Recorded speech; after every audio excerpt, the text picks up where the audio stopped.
By working with the dying, hospice nurses gain an insight into death and the opportunity to witness the signs of a life beyond our own. I had one gentleman 3 months after I started working in hospice. I thought, I can't do this anymore. This is just too much. I'm going to get burned out, or it's just too stressful. And so just as I was really trying to debate whether I was going to leave this field or not, I had an experience that just kind of blew me away. And one of the LPNs came up to me and said, Mr. So-and-so just died.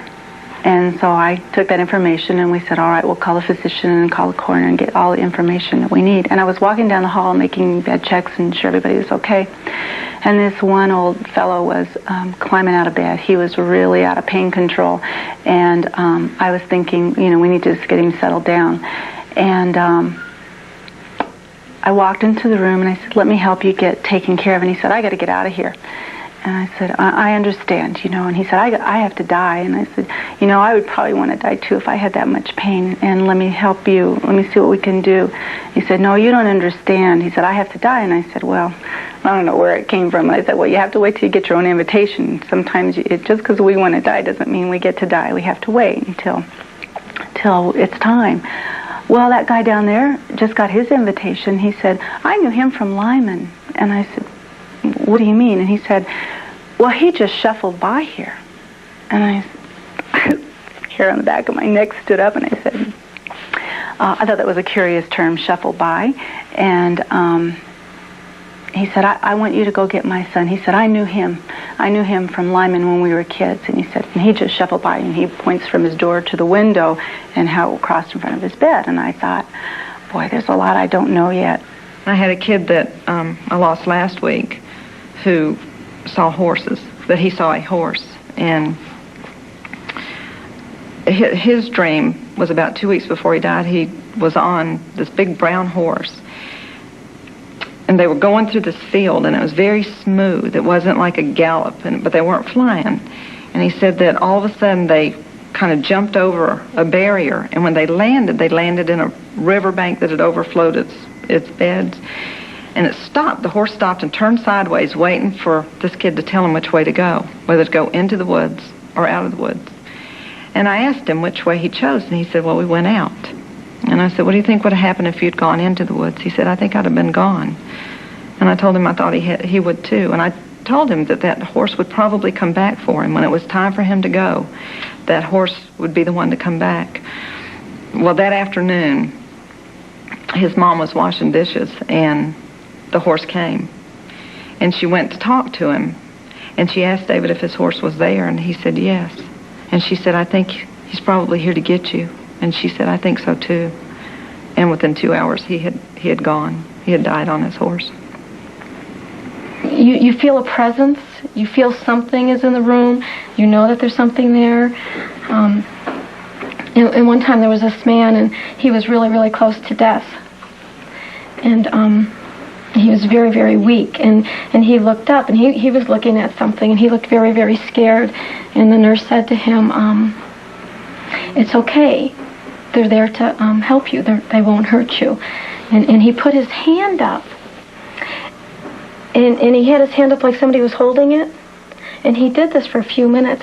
And there is no way this man had the strength to hold his hand up by himself. And he died just a few minutes later, too. So there's something.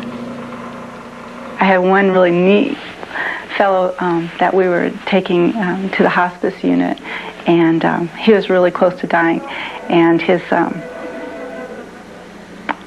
was nearby. This poor guy went through an incredible bath from the nurse, and he didn't move at all, didn't even blink an eye, so we would say he was unresponsive. And as we were walking down the hall, pushing his bed down the hall, he opened his eyes, and he looked straight up, and his little toothless mouth, and he went, and waved, and then just smiled and closed his eyes, and 5 minutes later he was gone. I don't know who he was waving at, but that's not uncommon. As death approaches, patients may have visions of angels or see tunnels of white light. Other people receive angelic comfort from someone they already know. Patients who are closer to their dying time will see those who have already died, oftentimes.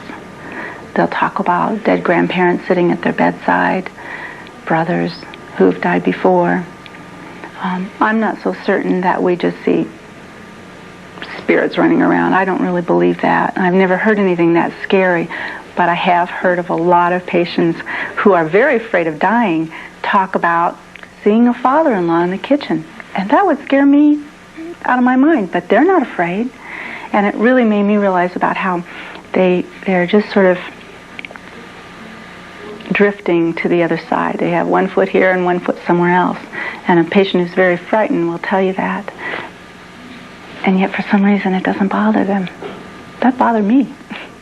Mary was a 52-year-old woman. She had Lou Gehrig's disease. And it was getting pretty bad. She was pretty close to death, and the muscles in her throat were closing up. They weren't working very well.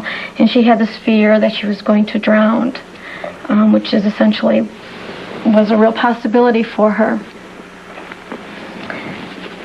And one of her last wish was that her mother not be told. Her mother was 90 years old, and her mother, she liked to be called Grandma Rose, and she just said, this is too hard for a mother to go through, to watch a child die, and especially the way I'm dying. I don't want my mother to know.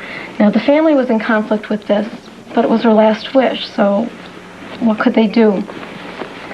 And then the story, as Grandma Rose tells me, is she lived in Texas, and one night she went to bed. She was getting into bed, and she saw her husband standing there. And her husband had been dead for 20 years. But she says that he was as real to her as I am to you. And he said, Rose, I've come to take Mary home. And at that point, Grandma Rose, she just started to scream and said, no, no, please, let me go back and hold my baby one more time. Don't take her until I've gone and I've held her and I've said goodbye and I've kissed her. Please don't do that. And so he just kind of smiled and faded away, and she knew at that point that he would allow that.